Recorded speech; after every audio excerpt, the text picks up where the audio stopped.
الحمد لله نحمده ونستعينه ونستغفره ونعوذ بالله من شرور انفسنا ومن سيئات اعمالنا من يهده الله فلا مضل له ومن يضلل فلا هادي له اشهد ان لا اله الا الله واشهد ان محمدا عبده ورسوله اما بعد اعوذ بالله من الشيطان الرجيم بسم الله الرحمن الرحيم يا ايها الناس اتقوا ربكم الذي خلقكم من نفس واحده وخلق منها زوجها وبث منهما رجالا كثيرا ونساء واتقوا الله الذي تساءلون به والارحام ان الله كان عليكم رقيبا يا ايها الذين امنوا اتقوا الله حق تقاته ولا تموتن الا وانتم مسلمون رب زدني علما رب اشرح لي صدري ويسر لي اعوذ بالله ان اكون من الجاهلين وما توفيقي الا بالله عليه توكلت واليه انيب. நிச்சயமாக புகழ் அனைத்தும் அல்லாஹ் ஒருவனுக்கு, அவனையே நாம் புகழ்கின்றோம். அவன் யாருக்கு நேர்வழி காட்டிவிட்டாலும் அவர்களை வழிகேட்டில் கொண்டு செல்ல யாராலும் இயலாது. யார் யார் வழிகேட்டில் இருக்கிறார்களோ அவர்களுக்கு நேரான பாதையை காட்டிவிடும் யாராலும் இயலாது.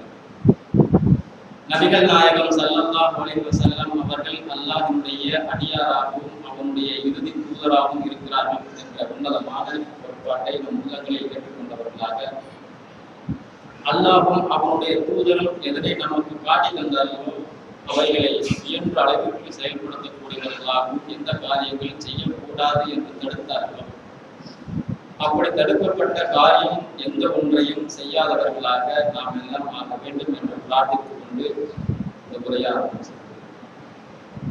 அன்புக்குரிய சகோதரர்களே, நாம் எல்லோரும் அல்லாஹ்விடத்திலே அதிகமாக பிரார்த்தனை செய்கிறோம். நமக்காக பிரார்த்தனை செய்து கொள்கின்றோம். அதே நேரம் அடுத்தவர்களுக்காகவும் நாம் பிரார்த்தனை செய்கிறோம். நம்முடைய பிரார்த்தனைகளில் சில வாசகங்களுடைய அதனுடைய தன்மையை பொருளை அறிந்து நாம் அல்லாஹ்விடத்திலே பிரார்த்தனை கேட்கும் பொழுது அந்த வாசகத்தினுடைய உயிரோட்டத்தினை அறிந்து உள்ளம் நினைத்து அல்லாஹ்விடத்திலே இறங்கும் பொழுது அதற்கென்று ஒரு பிரத்யோகம் அல்லாஹ்விடத்திலே இருக்கின்றது. நம்முடைய பிரார்த்தனைகளை சாதாரணமாக நீங்கள் பார்த்தீர்கள் என்று சொன்னால் நாம் சொல்லுவோம், உங்களுக்கு அல்லாஹ் பரக்கத்து செய்வானாக நாம் சொல்லுவோம். அதே போன்று அல்லாஹ் உங்களுக்கு ரஹ்மத் செய்வானாக அப்படின்னு சொல்லுவோம். நமக்காக கேட்டுக் கொள்ளும் பொழுதும் கூட யா அல்லாஹ் எனக்கு நீ ரஹ்மத் செய், யா அல்லாஹ் உன்னுடைய புறத்திலிருந்து எனக்கு பரக்கத்து செய்வாயாக. திருமணங்களில் கூட பாரக்கல்லாஹ் லக்க, அல்லாஹ் உங்களுடைய வாழ்க்கையில் பரக்கத் செய்வானாக, அபிவிருத்தி செய்வானாக நாம் சொல்லுவோம். அபிவிருத்தி என்னுடைய பொருள் நமக்கு தெரியும். அல்லாஹ் உங்களுக்கு ரஹ்மத் செய்வானாக, யா அல்லாஹ் எனக்கு நீ ரஹ்மத் செய்வாயாக. அல்லாஹ் உன்னுடைய அருளை எங்களுக்கு தருவாயாக, அவர்களுக்கு கொடுப்பாயாக என்று நாம் பிரார்த்திக்கிறோம். இப்படிப்பட்ட பிரார்த்தனைகளுடைய வாசகங்களிலே நாம் மற்றொரு வார்த்தையும் பயன்படுத்தி அல்லாஹ்விடத்திலே கேட்கின்றோம், யா அல்லாஹ் இவருக்கு நீ தௌஃபீக் செய்வாயாக. நாம் கேட்கின்றோம் அல்லாஹ்விடத்திலே, யா அல்லாஹ் எனக்கு நீ இந்த உலகத்தில் தௌஃபீக் செய்வாயாக, யா அல்லாஹ் இவருக்கு நீ இந்த உலகத்தில் தௌஃபீக் செய்வாயாக, யா அல்லாஹ் இந்த சமூகத்திற்கு நீ தௌஃபீக் செய்வாயாக என்று பிரார்த்தனை செய்வோம். பரக்கத்து செய்ய வேண்டும், அல்லாஹ் ரப்பல் ஆலமீன் நமக்கு ரஹ்மத் செய்ய வேண்டும், அல்லாஹ் ரப்பல் ஆலமீன் நமக்கு தௌஃபீக் செய்ய வேண்டும் என்று சொல்கின்றோம். அல்லாஹ் தஆலா என்ன தௌஃபீக் செய்கின்றார்? அல்லாஹ்வுடைய தௌஃபீக் எப்படிப்பட்டது? தௌஃபீக் என்றால் நமக்கு என்ன தெரியும்? நம்முடைய நண்பர்களுக்கு யாருக்காவது நாம் பெயர் வைத்திருப்போம், ரஹ்மத் என்று வைத்திருப்பதை போன்று, பரக்கத் என்று வைத்திருப்பது போன்று, ரஹ்மத்துல்லாஹ் என்று வைத்திருப்பதை போன்று தௌஃபீக்கா என்று நாம் பெயர் வைத்திருப்போம். அதனுடைய ஆழமும் அதனுடைய நேசமும் அதனுடைய பொருளும் தெரிந்தால் நாம் அதிகமாக இந்த பிரார்த்தனைக்கு அல்லாஹ்விடத்தில் யா அல்லாஹ் நீ எனக்கு தௌஃபீக் செய்வாயாக. நபிகள் நாயகம் ஸல்லல்லாஹு அலைஹி வஸல்லம் அவருடைய தோழர்களிலே ஒருவர் நஸர் இப்னு உபைதுல்லாஹ் அவர்கள் என்ன செய்றாங்க கேட்டா, ஒரு மூலாவுக்காக சென்றிருக்கிறார்கள். அரசர்கள் அவர்கள் உறங்குகின்றார்கள். அந்த நேரத்தில் அவர்களுக்கு ஒரு கறி கொண்டு வரப்படுகின்றது, பறவையினுடைய கறி கொண்டு வரப்படுகின்றது. சில மக்கள் சொல்லுகிறார்கள், பறவையினுடைய கறியை சாப்பிடக்கூடாது, வேட்டை பிராணி சாப்பிடக்கூடாது. கொண்டு வந்து சொல்லுகிறார், இது வேட்டை பிராணி இல்ல, சாதாரண ஒரு பறவை தான், நீங்க சாப்பிடுங்க. சிலர் சொல்றாங்க சாப்பிட மறுக்கிறார்கள், சிலர் சாப்பிட விடுகின்றார்கள். இந்த தலத்தின் உபயதல்லா அவர்கள் ரலியல்லாஹு அன்ஹு அவர்கள் கண் விழித்த பிறகு இந்த செய்தி என்று சொல்கிறார்கள், யாரெல்லாம் இந்த உணவை உண்டார்களோ உண்ணாதவர்கள் மீது குற்றம் இல்லை, யாரெல்லாம் இதனை உண்டார்களோ அவர்களுக்கு அல்லாஹ் ரப்பல் ஆலமீன் தௌஃபீக் செய்திருக்கிறார். அவர்களுக்கு எது என்று தெரியவில்லை, ஆனால் இது சரியாக இருக்கும் என்று ஒரு முடிவு எடுக்கின்றார்கள். அந்த முடிவு அல்லாஹ்வுடைய முடிவிலே சரியாக இருக்கின்றது, அதனை அவர்கள் செயல்படுத்துகின்றார்கள். அல்லாஹ்வுடைய புறத்திலும் அது சரியாக இருக்கின்றது. நமக்கு தெரியவில்லை, இப்படியாக இருக்கும் என்று இப்படி செய்வோம் என்று நாம் எண்ணுகின்றோம். அது அல்லாஹ்வுடைய முடிவிலே சரியாக இருக்கின்றது. இப்படி சரியான ஒரு முடிவை ஒருவர் தேர்ந்தெடுக்கிறார் பாருங்க, அதை தௌஃபீக் என்று நம்ம சொல்கிறார். அல்லாஹ் அவர்களுக்கு தௌஃபீக் செய்திருக்கிறார், தௌஃபீக் செய்திருக்கிறார். நபிகள் நாயகம் ஸல்லல்லாஹு அலைஹி வஸல்லம் அவர்கள் ஒரு சம்பவத்திலே ஒரு செய்தியை சொல்லி காட்டுகிறாங்க. என்னன்னு கேட்டா, என்னுடைய சமூகத்துக்கு முன்னால் வாழ்ந்த முந்தைய சமூகத்துல முஹத்தரூன்கள் என்று சொல்லக்கூடிய சிலர் வாழ்ந்தார்கள். அவர்கள் எப்படிப்பட்டவர்கள் என்று சொன்னால், அவர்கள் ஒரு காரியத்தை குறித்து ஒரு முடிவெடுப்பார்கள், அதனை அலசி ஆய்வு செய்து ஒரு முடிவெடுப்பார்கள்.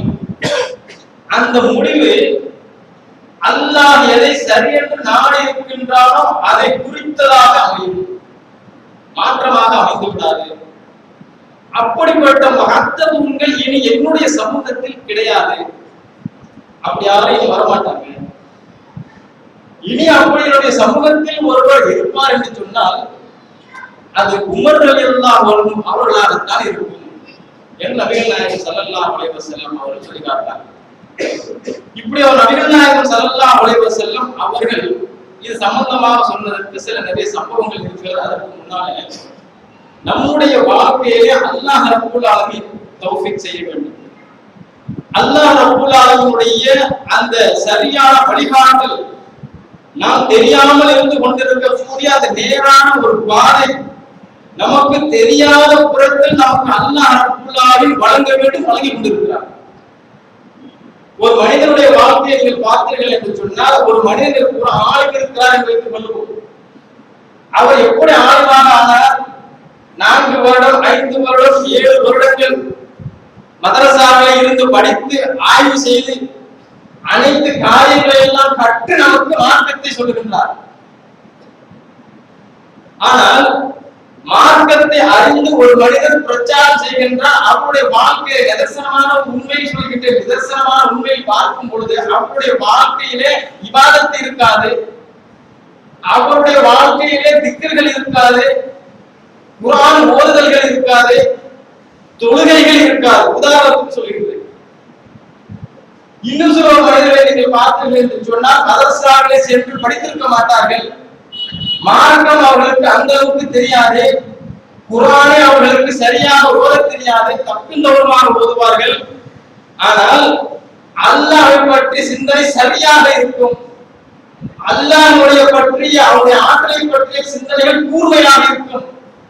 அவர் இபாதத்து செய்வார், அவர் தொழுவார், அவர் குர்ஆனை தப்புந்தவருமாக தெரிந்து கொண்டு ஓதுவார், அவர் தஸ்பீஹ் செய்வார், தொழுகைகளை முறையாக நடைமுறைப்படுத்துவார். இந்த வித்தியாசத்துல நாம் என்ன பார்க்கிறோம் தெரியுமா? அல்லாஹ் ரப்பல் ஆலமீன் தௌஃபீக் செய்கின்றார். யாருக்கு? மார்க்கத்தை வேண்டுமென்று படித்தவர்களுக்கு அல்லாஹ் தௌஃபீக் செய்யவில்லை. மார்க்கத்தை பற்றி அறிவு இல்லாமல், அதை பற்றி படிக்காமல், அதற்கு நேரம் ஒதுக்காமல் ஒரு மனிதன் அல்லாஹ்வை பற்றி தெரிந்து கொண்டானே அவனுக்கு அல்லாஹ் ரப்பல் ஆலமீன் மார்க்கத்தை பற்றி தௌஃபீக் வழங்குகின்றான். நேரான பாதையிலே இப்படி மறைமுகமாக காட்டி அனுப்புகின்றான். சிலருடைய பொருளாதார வாழ்க்கையை நீங்கள் பார்க்கலாம்.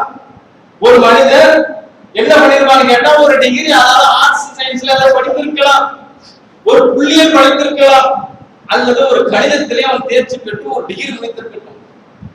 வேலை தேவை, வேலை எதுவுமே செட் ஆகாது.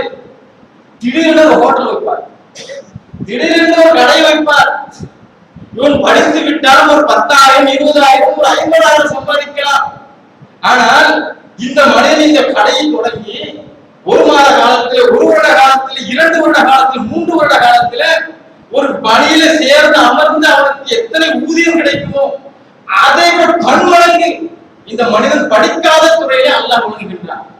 இந்த துறையை பற்றி தெரியாது, இந்த கடையை பற்றி தெரியாது, இந்த வியாபாரத்தை பற்றி அவனுடைய கணிதத்துறையிலே அவன் படிக்கவே கிடையாது.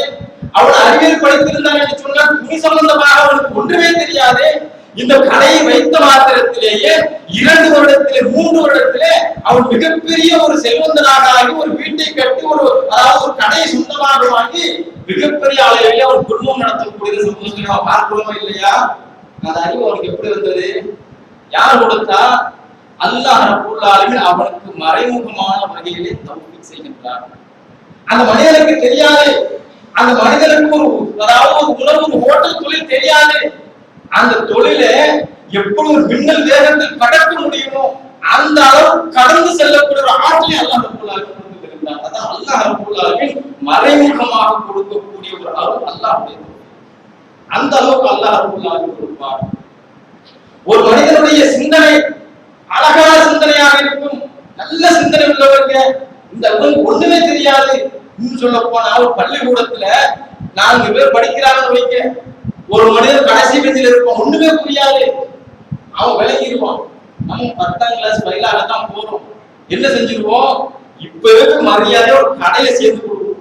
சேர்ந்து கூட ஒரு ஹோட்டல்லையோ டீ கடை ஏதாவது வைப்போம். அவன் வைப்பான். அதாவது அவனோடு சேர்ந்து படித்து நல்லா படிக்கக்கூடிய 12ஆம் வகுப்பு போவான். இப்ப என்ன செய்வான்? அந்த கடையில ஒரு சின்ன ஒரு டீ கடையாக வைத்து வருவான். அப்புறம் வெளிநாட்டுக்கு போகுவான். அந்த அனுபவத்தில் மிகப்பெரிய ஒரு தொழிலை தொடங்குவான். இவன் கூட படித்த நபர் தெரியுமா செய்வான்? இவன் போய் ஒரு டிகிரி படிப்பான், அதுக்கு மேல ஒரு பிஜியை படிப்பான். எல்லாத்தையும் படித்து விட்டு அவர் வெளிநாட்டுக்கு வருவார் அல்லது இங்கே வேலை தேடுவார். பார்க்கிறோடாம நிதர்சனமாக பார்த்து உண்மைகள் என்னன்னு சொன்னா சொல்லுறாங்க, இந்த மாதிரி நான் வரேன், வெளிநாட்டுக்கு வர்றேன், ஏதாவது ஒரு வேலை ஏற்பாடு பண்ணி வச்சு யாருகிட்ட இந்த ஃபைலா போடாம ஒண்ணுமில்லாம போடாம ஒரு கடையை வைத்தான், அவனிடத்திலே உதவியை நாடி அங்கே வந்து அல்லது இங்கே இருந்து அவனுடைய தொழிலிலேயே சேர்ந்து கொண்டு வேலை செய்வதை நாம் பார்க்கிறோம். எப்படி பாருங்க, அல்லாஹ் ரப்பல் ஆலமீன் அவருடைய அருளை எப்படி வழங்குகின்றார். அதாவது தாங்கள் என்று சொல்லவில்லை, அல்லாஹ் ரப்பல் ஆலமீன் அருள் நாடி விட்டான் என்று சொன்னால், அல்லாஹ் ரப்பல் ஆலமீன் தௌஃபீக் செய்வான் என்று சொன்னால் எந்த இடத்துல எப்படி எந்த ரூபத்தில் வருகிறது என்று தெரியாது. அதற்கு நாம் அல்லாஹ் இடத்திலே இந்த பிரார்த்தனையை போட்டு வைக்க வேண்டும். யா அல்லாஹ் எனக்கு நீ தௌஃபீக் செய்வாயாக, என்னுடைய வாழ்க்கையை தௌஃபீக் செய்வாயாக, எங்கள் சமூகத்தாருக்கு நீ தௌஃபீக் செய்வாயாக. இந்த பிரார்த்தனை நம்முடைய அனைவருடைய குறிப்பில் இருக்க வேண்டும். நபிகள் நாயகம் ஸல்லல்லாஹு அலைஹி வஸல்லம் அவர்கள் உமர் ரலியல்லாஹு அன்ஹு அவர்களை பற்றி சொன்னார்கள், என்னுடைய இந்த சமூகத்தில் மஅத்தத்துகள் யாரும் கிடையாது, அப்படி ஒருவர் இருப்பார் என்று சொன்னால் அது உமராகத்தான் இருக்கும் ரலியல்லாஹு அன்ஹு என்று நபிகள் நாயகம் ஸல்லல்லாஹு அலைஹி வஸல்லம் அவர்கள் சொன்னாங்க. உமர் ரலியல்லாஹு அவருடைய ஆட்சி காலத்துல உமர் ரலியல்லாஹு என்ன பண்றாங்க கேட்டா சிரியாவை நோக்கி போறாங்க. அப்படி போகும் பொழுது ஒரு செய்தி வருகின்றது, சிரியாவுக்குள்ள அங்க ஒரு நோய் வந்திருக்கிறது, காலரா நோய் வந்திருக்கிறது. போலாமா போகக்கூடாதா ஒரு பிரச்சனை இருக்கின்றது. அப்ப உமர் ரலியல்லாஹு என்ன பண்றாங்க கேட்டா மக்களை எல்லாம் உட்கார வச்சு ஒரு மசூரா பண்றாங்க, ஆலோசனை நடத்துறாங்க. அப்படி நடத்தும் பொழுது சில மக்கள் சொல்றாங்க போகலாமே, இல்ல போக வேண்டாம் அப்படிங்கிற முடிவு சொல்லப்படுகிறது. உமர் ரலியல்லாஹு என்ன பண்றாங்க கேட்டா நம்ம போக வேண்டாம், திரும்பி மதீனாக்கே நம்ம போய்வோம் அப்படின்னு சொல்லிட்டு முடிவு எடுக்கிறாங்க. அங்க இருக்கக்கூடிய சில மக்கள் சொல்றாங்க, என்ன அங்க போனா நோய் வந்துருமா, அல்லாஹ் எதிரே நாடுகள் தான் நமக்கு நடக்கும், நம்ம போகலாமே அப்படிங்கும் பொழுது உமர் ரலியல்லாஹு சொல்றாங்க. அவங்க சொல்றாங்க, மக்கள் சொல்றாங்க விதிக்கு பயந்து ஓடுறீங்களே அப்படின்னு சொல்லும் பொழுது உமர் ரலியல்லாஹு சொல்றாங்க, விதிக்கு பயந்து விதியை நோக்கி தான் நம்ம போறோம் அப்படின்னு சொல்லி பதிலளிச்சுட்டு போகும் பொழுது அப்துர்ரஹ்மான் இப்னு அவுஃப் வந்து அந்த கூட்டத்தில் சேர்றாங்க. சேர்ந்து விட்டு ஏன் திரும்புறீங்க, இந்த மாதிரி சம்பவம் நாங்கள் முடிவெடுத்திருக்கிறோம், நீங்க சரியான முடிவெடுத்திருக்கிறீங்க, நீங்க எடுத்த முடிவுதான் சரியானது. ஏனென்று சொன்னால் நபிகள் நாயகம் ஸல்லல்லாஹு அலைஹி வஸல்லம் அவர்கள் சொன்னார்கள், ஒரு பகுதியிலே நோய் தொற்றிக் கொண்டு இருக்கும் என்று சொன்னால், நோய் பரவி இருக்கும் என்று சொன்னால் அந்த பகுதிக்கு நீங்கள் போக வேண்டாம். அந்த பகுதியிலிருந்து நோய் எந்த பகுதியில் இருக்கின்றதோ அந்த பகுதியிலிருந்து யாரும் மற்ற பகுதிக்கு நீங்கள் வர வேண்டாம் என்று நபிகள் நாயகம் ஸல்லல்லாஹு அலைஹி வஸல்லம் அவர்கள் சொன்னார்கள் அப்படின்னு சொல்றாங்க. அப்ப உமர் ரலியல்லாஹு அன்ஹு அவர்கள் செய்த அந்த முடிவு அல்லாஹ்வுடைய தௌஃபீக்கினுடைய அடிப்படையில் வருகின்றது. அவருடைய முடிவு எப்படிப்பட்டதாக இருக்கின்றது என்று சொன்னால், அல்லாஹ் ரப்பல் ஆலமீன் அவருடைய வாழ்க்கையை சரியை காண்கின்றான், அவருடைய வாழ்க்கையை சரியாக தௌஃபீக் செய்கின்றான். அப்படிப்பட்ட ஒரு வாழ்க்கை நம்முடைய வாழ்க்கையில் இருக்கணும். நம்முடைய வாழ்க்கையில் எடுக்கக்கூடிய முடிவுகள் தௌஃபீக்கான முறையில் இருக்க வேண்டும். அல்லாஹ்வுடைய சரியான பாதையில் இருக்கக்கூடியதாக இருக்க வேண்டும். நாம் எப்படி வருவோம்? அதே போல அல்லாஹ் குர்ஆனிலே சொல்லி காட்டுகிறான், கௌஃப் வாசிகள் என்று சொல்லி காட்டுறான், புதிய வாசிகள். அந்த மக்கள் அந்த புகையில போய் அடைஞ்சு கிடந்தாங்க. அந்த மக்கள் அடைந்து கிடந்தது அவர்களுக்கு தெரியுமா? அவங்களுக்கே தெரியாது. அல்லாஹ் சொல்ற 300 வருடம், அதுக்கு அதிகமாக 309 வருடங்கள் அவர்கள் தங்கினார்கள். அல்லாஹ் ரப்பல் ஆலமீன் அவர்களை எப்படி காப்பாற்றினார்? அல்லாஹ் ரப்பல் ஆலமீன் அவர்களுக்கு எப்படி தௌஃபீக் செய்கின்றார்? அந்த 300 வருடங்கள் உறங்கும் பொழுது பசிக்கவே யார் உணவு கொடுத்திருப்பா? நாம உறங்குறோம். சாதாரணமாக நாம இன்னைக்கு நல்லா சாப்பிட்டு விட்டு ஒரு 10 மணிக்கு தூங்குறோம் என்று சொன்னால், காலையில விடுமுறையாக இருந்து சொன்னா ஒரு 10 மணி வரைக்கும் தூங்கணும் சொன்னாங்க. அது ஒரு 12 மணி வரை. அதுக்கு தூக்கம் வராது. ஏன் தூக்கம் வராது என்று சொன்னா, வயிறு பசிய கீழும், சாப்பாடு போடணும், சாப்பாடு போடணும் தூங்கலாம். சாப்பாடு இல்லாம தூக்கம் வராது. 309 வருடங்கள் தூங்குனாங்களே, 300 வருடங்கள் தூங்குனாங்களே, அல்லாஹ் தூங்க வச்சானே, அந்த புகையை தொட்டிலும் போல இப்படியும் அப்படியும் அல்லாஹ் ஆட்டினேன் என்று சொல்லுகிறானே, அல்லாஹ் தௌஃபீக் செய்தானா இல்லையா? எப்படிப்பட்டவர்கள் தௌஃபீக் செய்கிறான்? கேள்வி என்னன்னு சொன்னா, அல்லாஹ் ரப்பல் ஆலமீன் தௌஃபீக் செய்கின்றான். எப்படிப்பட்டவர்களுக்கு அல்லாஹ் ரப்பல் ஆலமீன் தௌஃபீக் செய்கின்றான்? அல்லாஹ் காசு கொடுப்பான், காஃபிருக்கும் கொடுப்பான், முனாஃபிக்குக்கும் கொடுப்பான், யூதருக்கும் கொடுப்பான், எல்லாருக்கும் கொடுப்பான். ஆனால் அல்லாஹ்வுடைய தௌஃபீக் என்று சொல்லக்கூடிய மறைமுகமான நேரிய வழிகாட்டல் என்பது அல்லாஹ் யாரை நாடுகின்றான் அவர்களுக்கு மாத்திரம்தான் கொடுப்பான். அப்ப எப்படிப்பட்டவர்களாக இருந்தால் அல்லாஹ்வுடைய தௌஃபீக் கிடைக்கும் என்று சொன்னால், நம்முடைய அமல்களிலே, தொழுகைகளிலே, இபாதத்துகளிலே, நம்முடைய சமூக வேலைகளிலே அல்லாஹ்வுக்காக இந்த காரியம் என்று இஹ்லாஸான முறையிலே இல்லை என்று சொன்னால், அல்லாஹ் ரப்பல் ஆலமீனுடைய தௌஃபீக் நமக்கு கிடைக்காது. நம்முடைய காரியங்களிலே, தொழுகைகளிலே, செயல்பாடுகளிலே, தர்மங்களிலே, இன்னும் சொல்ல போனா நபிகள் நாயகம் ஸல்லல்லாஹு அலைஹி வஸல்லம் அவங்க சொல்லி காட்டுறாங்க, நீங்க ஒரு அமல் செய்யுங்க. இந்த அமல், அதாவது ஒரு சிறிய அமல் செய்யுங்க. அந்த சிறிய அமல் நீங்கள் அற்பமாக, சின்ன ₹1 கொடுக்கும், நீங்க என்ன இருக்கீங்க, எந்த ஒரு அமலை நீங்கள் அற்பமாக கருத வேண்டாம். நபிகள் நாயகம் ஸல்லல்லாஹு அலைஹி சொல்றாங்க. அதே போல இன்னொரு சொல்றாங்க, நீங்க ஒரு அமல் செய்யுங்க. அந்த அமலை என்ன செய்யுங்கன்னு சொன்னா, தொடர்ந்து செய்யுங்க. உங்களுடைய வாழ்நாள் வரையில் முடியக்கூடிய அளவில் நீங்கள் செய்யக்கூடிய அமலை நீங்கள் ஒன்றை தேர்ந்தெடுத்துக் கொண்டு அதை நீங்கள் செய்யுங்கள். தொடர்ந்து செய்யக்கூடிய ஒரு அமல். டெய்லி 10,000 கொடுக்கிறேங்கிறது கிடையாது. டெய்லி ஒருத்தருக்கு சலாம் சொல்லுவேங்கிறது அமல். டெய்லி ஒருவருக்கு சாப்பாடு கொடுப்பேன் என்ற அமல் கிடையாது. டெய்லி வீட்டில் உள்ளவர்களை நான் மனதார அவர்களை நான் சிரித்து பேசுவேன் என்று ஒரு அமல். சிரித்து பேசுற அமல் தானே. அதாவது முகத்தை புண்ணுளாக வைப்பது ஒரு அமல் தானே. சிறிய அமல் தொடர்ந்து செய்ய வேண்டும். இது அல்லாஹ்விடத்திலே விருப்பத்திற்கு உரியது நபிகள் நாயகம் ஸல்லல்லாஹு அலைஹி வஸல்லம் சொல்லியிருக்காங்க. இன்னொரு முக்கியமான விஷயம் என்னன்னா, நபிகள் நாயகம் ஸல்லல்லாஹு அலைஹி வஸல்லம் சொல்லி காட்டுறாங்க, ஒரு மனிதர் ஒரு அமல் செய்கின்றார். அந்த அமலை பற்றி அவர் யாருக்கும் சொல்ல கிடையாது, யாருக்கும் சொல்ல மாட்டார். அப்படி யாருக்கும் சொல்லாம ஒரு அமல் செய்யணும். இந்த அமல் நான் செய்யறேன்னு சொல்லிட்டு இப்படி சொல்லவே கூடாது. அப்படிப்பட்டவர்களுக்கு அல்லாஹ் ரப்பல் ஆலமீன் என்ன செய்வானா, மறுமை நாளில அவரை கூப்பிட்டு, ஒட்டுமொத்த மனித சமுதாயத்துக்கு முன்னால் அவரை கூப்பிட்டு, இந்த அடியார் ஒரு அமல் செய்தார், இந்த அமல் உங்களுக்கு யாருக்கும் தெரியாது, எனக்கு மட்டுமே தெரியும். மறைவான ஒரு அமல், சின்ன அமல், யாருக்கும் தெரியாது, எதுவாக இருக்கட்டும். நாம என்ன செய்வோம், நாம் எப்படி தெரியுமா செஞ்சிட கூடாது, நான் ஒரு அமல் செய்து கொண்டிருக்கிறேன், அது மறுமையில தான் தெரியும் அப்படின்னு சொல்லக்கூடாது. நான் ஒரு அமல் செய்யறேன், சின்ன அமல் செய்யறேன், அது பெரிய அமல் செய்யறேன், அது யாருக்கும் தெரியாது, மறுமையில தான் தெரியும் அப்படின்னு சொல்லாமல் செய்யணும். இன்னும் சொல்ல போனால் சிலர் சொல்லுவோம், நான் ஒரு அமல் செய்யறேன், அது செய்தேன் என்று சொன்னா அடுத்தவருக்கு ஒரு தூண்டுதலாக இருக்கணும், அது வேற அமலாக இருக்கட்டும், ஆனால் குறிப்பிட்ட ஒரு அமலாக இருக்கணும். அந்த நல்ல காரியம் செய்யறது யாருக்குமே தெரியக்கூடாது. அல்லாஹ் ரப்பல் ஆலமீன் மறைவாக நீங்கள் ஒரு காரியத்தை செய்தால் மறுமை நாளிலே அல்லாஹ் ரப்பல் ஆலமீன் ஒட்டுமொத்த மனித சமுதாயத்துக்கு முன்னாலும் அவரை எழுப்பி இந்த அடியார் யாருக்கும் தெரியாமல் ஒரு அமலை செய்தான் என்று அவருடைய அமலை அந்த மக்கள் முன்னாலே அல்லாஹ் ரப்பல் ஆலமீன் சொல்லுவார். நாம என்ன தெரியுமா செய்வோம்? நம்முடைய வாழ்க்கையில் என்ன தெரியுமா இருக்கும்? இப்படி சொன்னாங்க நபிகள் நாயகம் ஸல்லல்லாஹு அலைஹி வஸல்லம், இப்படி ஒரு அமல் செய்தால் மறுமை நாளிலே அல்லாஹ் ரப்பல் ஆலமீன் ஒட்டுமொத்த மனிதருக்கு முன்னால் அவருடைய அமலை வெளிப்படுத்துவான். அதே நபிகள் நாயகம் ஸல்லல்லாஹு அலைஹி வஸல்லம் சொன்னாங்க, ஒரு மனிதனுடைய குறையை மறைத்து விட்டார் என்று சொன்னால் அல்லாஹ் ரப்பல் ஆலமீன் மறுமையிலே அவருடைய குறையை ஒரு திரை போட்டு விசாரிப்பார். நம்முடைய வாழ்க்கையை மறைவாக செய்யக்கூடிய அமல்கள் என்பது நமக்கு தெரிந்து சந்தேகத்துக்குரிய ஒன்று. ஆனால் எந்த விஷயத்தை தடுத்தார்களோ, எந்த குறையை சொல்லார்கள் என்று தடுத்தார்களோ அது அதிகமாக இருக்கும். அப்ப நம்ம குர்ஆன் சுன்னா பின்பற்றக்கூடிய நாம், நபிகள் நாயகம் ஸல்லல்லாஹு அலைஹி வஸல்லம் அவருடைய வாழ்க்கையை பின்பற்றக்கூடிய நாம் எதை சொன்னாங்க தெரியுமா? அமல் செய்யுங்க, மறைவா செய்யுங்க, சொல்லாம செய்யுங்க, அதை அல்லாஹ் ரப்பல் ஆலமீன் வெளிப்படுத்தி காட்டுவான். அது இருக்காது. எதை செய்யக்கூடாது உங்களை இப்படி அல்லாஹ் விசாரிப்பான். உங்களுக்கு திரை போட்டு மறைச்சு உங்களுக்கு குறையெல்லாம் அல்லாஹ் மறைத்து விடுவார் என்று சொன்னானே, அதற்கு மாற்றமாக அடுத்தவனுடைய குறையை தூங்கி துறாவி கொண்டிருப்போம். இப்படி அடுத்தவனை வெளிப்படுத்தி நாம் காட்டினோம் என்று சொன்னால் அல்லாஹ் ரப்பல் ஆலமீனுடைய அந்த தௌஃபீக் மறைவான அந்த அருள் நமக்கு கிடைக்காது. அல்லாஹ்வுடைய அந்த மறைவான தௌஃபீக் நமக்கு கிடைக்காது. நபி ஹூத் அலைஹிஸ்ஸலாத்து வஸலாம் அவங்க சொல்றாங்க,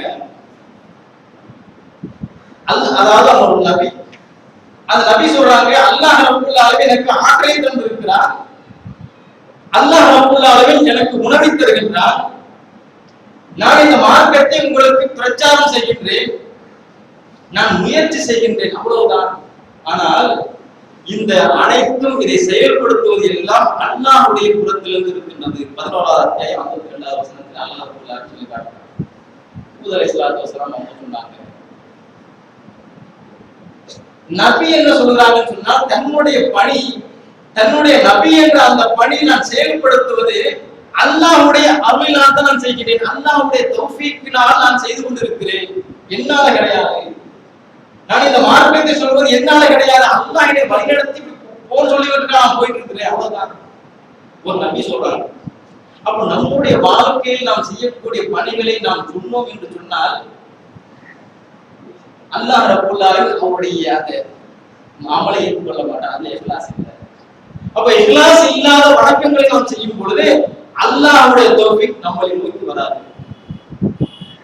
இந்த ரகசியமாக செய்யக்கூடிய அமல்கள் ஒரு முக்கியமான விஷயம் என்ன கேட்டா, நாம எல்லாம் சில அமல்கள் செய்வோம், சில விஷயங்கள் செய்ய மாட்டோம், சில அமல்கள் செய்வோம், சிலது மறைப்பு இருக்கும். ஆனால் சில அமல்கள் மறைவாகவே தான் இருக்கும்.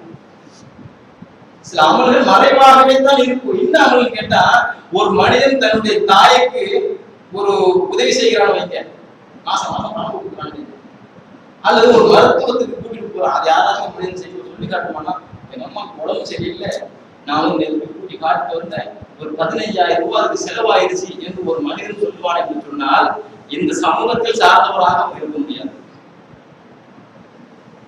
பெற்றோருக்கு உபகாரம் செய்வது கடமை என்று சொல்லப்பட்ட இந்த மார்க்கத்திலே அவன் அந்த கடமையை செய்யும் பொழுது அதை அவர் சொல்லி காட்டுவார் என்று சொன்னால் இந்த சமூகத்தில் இந்த மார்க்கத்தை பின்பற்றக்கூடிய ஒரு அடியாராக இருக்க முடியுமா?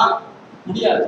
ஆனால் மறைவான ஒரு அமலை, மிக முக்கியமான ஒரு அமல், அல்லாஹ் தான் சொல்லி காட்டிய ஒரு அமல் என்று சொன்னா பெற்றோர்களை கவனித்துக் கொள்வது, நம்முடைய தாயார் நம்முடைய தந்தையார் நாம் கவனித்துக் கொள்வது, அவர்களுக்கு உதவி செய்து விட்டோம் என்று சொன்னால் அது அவர்களிடத்திலேயே அல்லது மற்றவர்களிடத்திலே சொல்லி காட்டாமல் இருப்பது. எந்த ஒரு அமலுமே நாம் யாரிடத்தில் சொல்லி காட்டுறத மாதிரி நாம் இருக்கணும். என்னால்தான் அது இப்படி செய்த, என்னால்தான் நடந்தது, இவரால்தான் இப்படி வந்தது என்று நாம் சொல்லுவோம் என்று சொன்னால் நம்ம இதுல நம்முடைய இஹ்லாஸ் உரிமை இல்லை, எல்லாமே அழிஞ்சு போய்விட்டது. இப்படி வெளிப்படையாக செய்து விட்டோம் என்று சொன்னால் அமலை அல்லாஹ் ரப்பல் ஆலமீன் நமக்கு மறைவான தௌஃபீக் தர மாட்டான். இந்த மறைவான ஒரு அமல் தாயாருக்கு உதவி செய்யக்கூடிய விஷயங்கள் இருக்கின்றது. இப்னு அப்பாஸ் அவர்கள் சில மார்க்கத்தினுடைய விஷயங்கள்ல சில நிறைய கருத்து வேறுபாடுகள் கொண்டவர்கள். அதுல ஒரு முக்கியமான விஷயம் என்னன்னு கேட்டா, ஒரு மனிதன் ஒருத்தன் கொலை செய்து விட்டான் என்று சொன்னால் அவனுக்கு மன்னிப்பே கிடையாது அப்படிங்கிற ஒரு முடிவு இருந்தோம். அந்த நேரத்துல ஒரு மனிதர் போறாரு, இப்னு அப்பாஸ் அவர்கள் நான் ஒரு ஆளை கொலை பண்ணிட்டேன், எனக்கு மன்னிப்பு கிடைக்குமா, உனக்கு மன்னிப்பு கிடையாது, இந்த உலகத்துல மன்னிப்பு கிடையாது, உனக்கு மறுமையில மன்னிப்பு கிடையாது, இதுதான் நான் விளங்குறேன் சொல்லிவிட்டார். அப்படி சொல்லிட்டு அவர் போகிறாரு.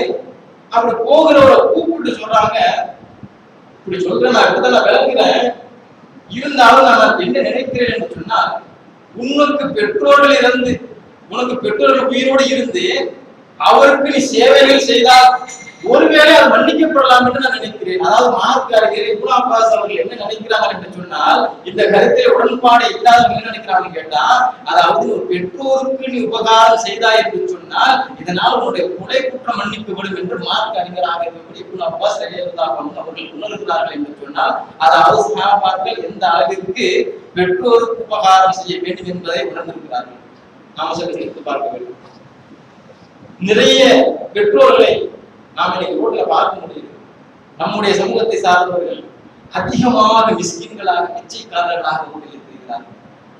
தெரிந்தவர்களாக இருக்கிறார்கள், அறிந்தவர்களாக இருக்கிறார்கள்.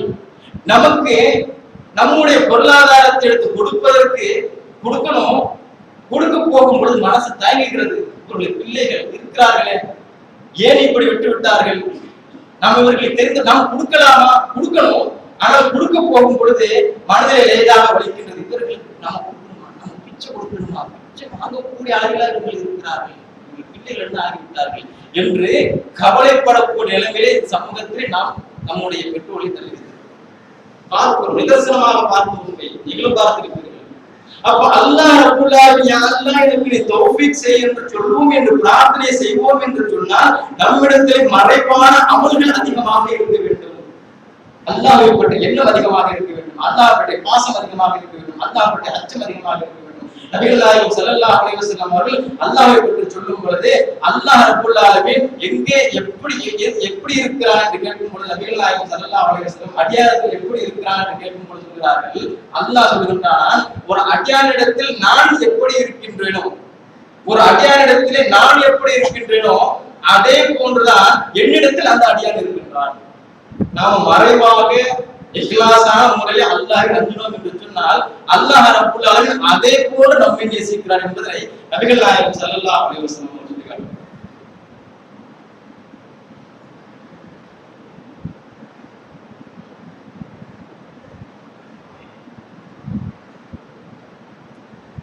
அல்ஹம்துலில்லாஹ். அன்புக்குரிய சகோதரர்களே, அல்லாஹ் ரப்பல் ஆலமீன் மனிதர்களுக்கு செய்யக்கூடிய பாக்கியங்கள் மிகப் பெரியதாக இருக்கக்கூடிய தௌஃபீக் நம்முடைய வாழ்க்கையில் அல்லாஹ் ரப்பல் ஆலமீன் இந்த உலகத்திலும் மறுமையிலும் நமக்காக அருள்வார்.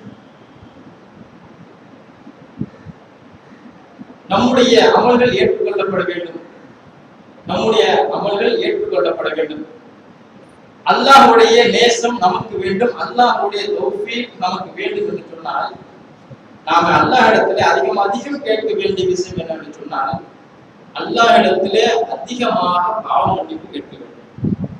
ஒரு மனிதனுக்கு தெரிந்தோ தெரியாமலோ, பாதிக்கப்பட்டவர்கள் அது தவறு என்றோ தெரியாமலோ ஒரு குற்றம் செய்துவிட்டால் அவரிடத்திலே நாம் மன்னிப்பு கேட்போம். மன்னிப்பு கேட்டால் அவர் மன்னிக்கிறார். உங்களை மன்னிச்சுட்டேன் அப்படின்னு சொல்லலாம், என்ன மன்னிச்சிருக்கேன், இந்த குற்றம் செஞ்சுட்டேன், உங்களை மன்னிச்சுட்டு போங்க, முடிஞ்சு போச்சு. அப்படி உங்களை நான் மன்னித்து விட்டேன் என்று சொல்லிவிட்டு யாராவது அவர் வீட்டை எழுதி கொடுப்பாங்க? யாரும் கொடுக்க மாட்டாங்க. நான் உங்களை மன்னிச்சுட்டேன், இருந்தாலும் உங்களுக்கு என்ன பண்ற, என்னோட கடையில நீங்க வச்சுக்கிட்டீங்க, சுத்தலா நீங்க வச்சுக்கிட்டீங்க, யாரும் சொல்லுவோமா? சொல்லுவாங்க. ஆனால் அல்லாஹ் ரப்பல் ஆலமீன் என்ன சொல்லி காட்டுகிறான்னு சொன்னால், நூஹ் அலைஹிஸ்ஸலாத்து வஸலாம் சொல்லி காட்டுறாங்க, நீங்கள் அல்லாஹ் இடத்துல நீங்கள் மன்னிப்பு கேளுங்கள். 11வது அத்தியாயம் 98வது வசனம். நீங்கள் அல்லாஹ் இடத்துல நீங்கள் மன்னிப்பு கேளுங்கள். நீங்கள் மன்னிப்பு கேட்டால் மன்னிப்பார். இரண்டாவது, உங்களுக்காக அல்லாஹ் ரப்பல் ஆலமீன் அவனுடைய புறத்திலிருந்து உங்களுக்கு மழையை பொழிவிப்பான். உங்களை அல்லாஹ் ரப்பல் ஆலமீன் பலம் கொண்ட கூட்டமாக ஆக்குவான். நீங்கள் சிறுபான்மை நீங்கள் சொல்லிக் கொண்டிருக்கிறீர்கள், அல்லாஹ் சொல்கிறார் உங்களை மன்னிப்பான், நீங்கள் பாவ மன்னிப்பு நீங்கள் கேளுங்கள், உங்களை பலம் கொண்ட கூட்டமாக அல்லாஹ் ஆக்குவான். அல்லாஹ் ஆக்குவதாக அல்லாஹ் ரப்பல் ஆலமீன் சொல்லி காட்டுகிறார். நம்மிடத்தில் இஸ்திக்ஃபார் கிடையாது, நம்மிடத்திலே பாவ மன்னிப்பு கிடையாது. அதனால் நாம் சிறுமையடைந்த கூட்டமாக இருக்கிறோம். நாம் பலம் வாய்ந்த கூட்டமாக இருக்க வேண்டும் என்று சொன்னால் அதிகம் அல்லாஹ் இடத்திலே பாவ மன்னிப்பு கேளுங்கள், அவன் உங்களுக்காக அருள் புரிவான். அல்லாஹ்வுடைய பொழுது மலையை பொழிவிப்பான், உங்களுக்காக அருள் செய்வான், அல்லாஹ் உங்களுக்காக தௌஃபீக் செய்வான். நபிகள் நாயகம் ஸல்லல்லாஹு அலைஹி வஸல்லம் அவர்கள் இந்த மறைவான அமல்களில் முக்கியமான ஒரு செய்தி சொல்றாங்க. உமர் ரலியல்லாஹு அன்ஹு ஒரு வசியத் செய்து போறாங்க. என்னன்னு கேட்டா, என்னுடைய காலத்துக்கு பிறகு தாபியங்கள்ல ஒரு சிறந்த தாபி ஒருத்தர் இருப்பாரு. அவருடைய பெயர் உவைசல் கர்னி. உவைசல் கர்னி என்று சொல்லக்கூடியவர் ஒரு காலத்திலே உங்களை வந்து சந்திக்க கூடும். அவர் எப்படிப்பட்டவர் என்று சொன்னால், இந்த குலத்தை சார்ந்தவர் அப்படிங்கிற ஒரு செய்திலாம் சொல்லிட்டு, அவருக்கு வந்து ஒரு குஷ்ட நோய் வந்திருக்கும். அது எல்லாம் சரியாக போய் ஒரு சின்ன ஒரு காயம் மாத்திரம் தான் இருக்கும். இந்த குலத்தை சார்ந்தவர். அவர் உங்களை பார்க்கக்கூடிய சந்தர்ப்பம் ஏற்பட்டு நீங்கள் அவரை சந்தித்தால் நீங்கள் அவரிடத்திலே கேளுங்கள். நீங்கள் உமரை நீங்கள் அவரிடத்திலே கேளுங்கள். அவரை உங்களுக்கு மன்னிப்பு கேட்க சொல்லுங்க அல்லாஹ் அப்படின்னு சொல்றாங்க. ஒரு காலம் உமர் ரலியல்லாஹு அவருடைய காலம் வருகின்றது, ஒரு கூட்டம் வருகின்றது, யமனிலிருந்து வருகின்றது. அப்படி அந்த அடையாளம் கொண்ட நபரை விசாரிக்கிறார்கள். அவர் இருக்கின்றார். அவரிடத்திலே போய் நபிகள் நாயகம் ஸல்லல்லாஹு அலைஹி வஸல்லம் சொல்லிவிட்டு சென்றார்கள், உங்களை நான் பார்க்க நேர்ந்தால் நீங்கள் எனக்காக அல்லாஹ் இடத்திலே பாவ மன்னிப்பு கேட்க சொன்னார்கள். எனக்காக நீங்கள் பாவ மன்னிப்பு கேளுங்கள். யாரே? அதாவது சொர்க்கத்திற்கு என்று சுவச்சை சொல்லப்பட்டவர்கள் நபிகள் நாயகம் ஸல்லல்லாஹு அலைஹி வஸல்லம் அவர்களை பார்த்திராத ஒரு தஆபி இருக்கிறார். அவர் போய் உமர் ரலியல்லாஹு அன்ஹு அவர்களுக்கு மன்னிப்பு கேட்க வேண்டும் அல்லாஹ் இடத்திலே என்று நபிகள் நாயகம் ஸல்லல்லாஹு அலைஹி வஸல்லம் சொல்லியிருக்கிறார்கள் என்று இருக்கின்றது. இவர் மன்னிப்பு கேட்கிறார்கள். யா அல்லாஹ்வுடைய பாவங்களை மன்னித்து விடு. அதன் பிறகு அவரிடத்துல கேட்கின்றார், உவைசல் கர்னி அவர்களே, உங்களிடத்துல அல்லாஹ்வுடைய தூதர்கள் எனக்கு மன்னிப்பு கேட்க சொன்னார்களே, உங்களிடத்துல அப்படி என்ன இருக்கிறது? என்ன இருக்கிறது?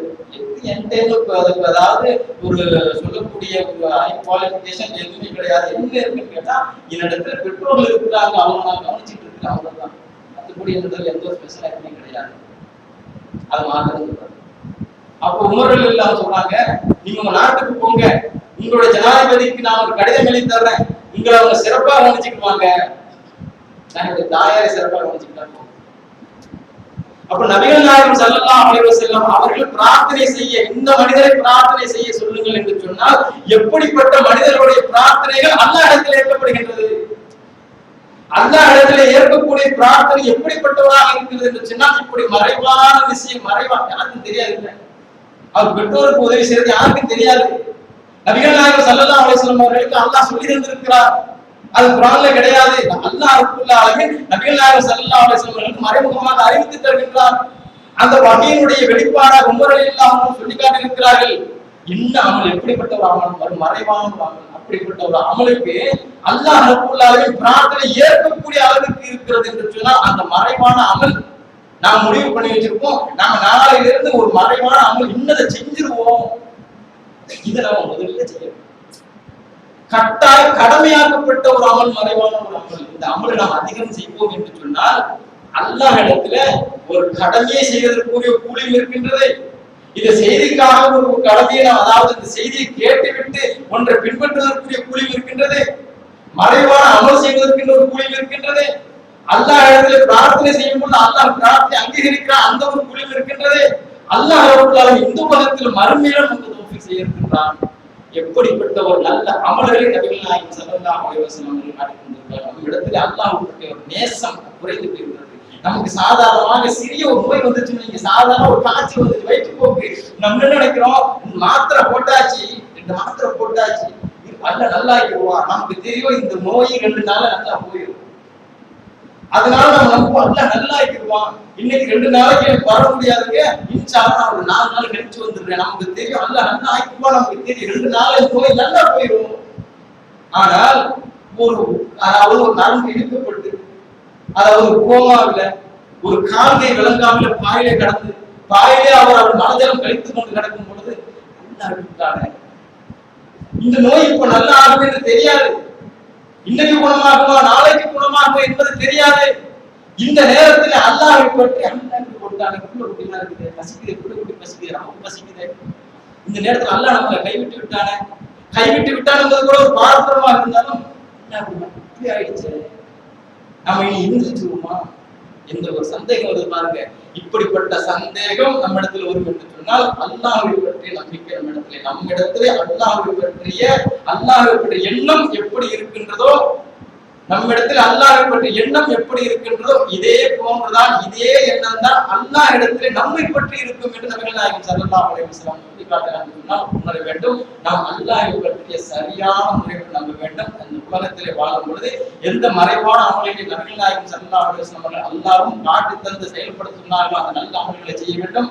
நம்மால் முடிந்த ஒரு சிறு அமலை நாம் என்ன செய்யணும்னு கேட்டா, யாருக்கும் தெரியாமல் இந்த உலகத்திலே செய்து வைத்து விட வேண்டும். அதை அல்லாஹ் ரப்பல் ஆலமீன் மறுமையை நமக்கு வெளிப்படுத்தி காட்டுவான், நம்மை பெருமைப்படுத்துவான். அல்லாஹ் ரப்பல் ஆலமீன் எந்த ஒன்றை இந்த உலகத்தில் நீங்கள் செய்யாதீர்கள் என்று சொன்னாலும் அதை நாம் செய்யவில்லை என்று சொன்னால், அந்த குறையை மற்றவங்களுடைய குறையை தூண்டி தூண்டி பேசக்கூடிய அந்த குறையை நாம் விட்டுவிட்டோம் என்று சொன்னால், அல்லாஹ் ரப்பல் ஆலமீன் இந்த உலகத்தில் நாம் செய்துவிட்ட அந்த குறையினை தவறுகளை அல்லாஹ் ரப்பல் ஆலமீன் யாருக்கும் தெரியாமல் நாளை மறுமை நாளை நம்மை விசாரிப்பான். இப்படி மறைவான விஷயங்களை நம்பிக்கொண்டு நம்முடைய வாழ்க்கையை செலுத்தும் பொழுது அல்லாஹ் ரப்பல் ஆலமீன் அவருடைய புறத்திலிருந்து மறைவான புறத்தில் நமக்கு தௌஃபீக் செய்வான். அல்லாஹ் இடத்திலே பிரார்த்தனை செய்யுங்கள், யா அல்லாஹ் எங்களுடைய வாழ்க்கையில் நீ ரஹ்மத் செய்வாயாக, யா அல்லாஹ் எங்களுடைய வாழ்க்கையில் நீ ரஹ்மத் செய்வாயாக, எங்களுடைய வாழ்க்கையில் பரக்கத் செய்வாயாக, யா அல்லாஹ் எங்களுடைய வாழ்க்கையிலும் எங்களுடைய குடும்பத்தாருடைய வாழ்க்கையும் எங்களுடைய சமூகத்தினுடைய வாழ்க்கையில் நீ தௌஃபீக் செய்வாயாக என்று அந்த பிரார்த்தனையோடு நம்முடைய செயல்பாடுகளை அமைக்க வேண்டும் என்று கேட்டுக்கொண்டு நிறைவு செய்து வாழ்த்துவாராக. அஸ்ஸலாமு அலைக்கும் வரஹ்மத்துல்லாஹி வபரகாத்துஹு.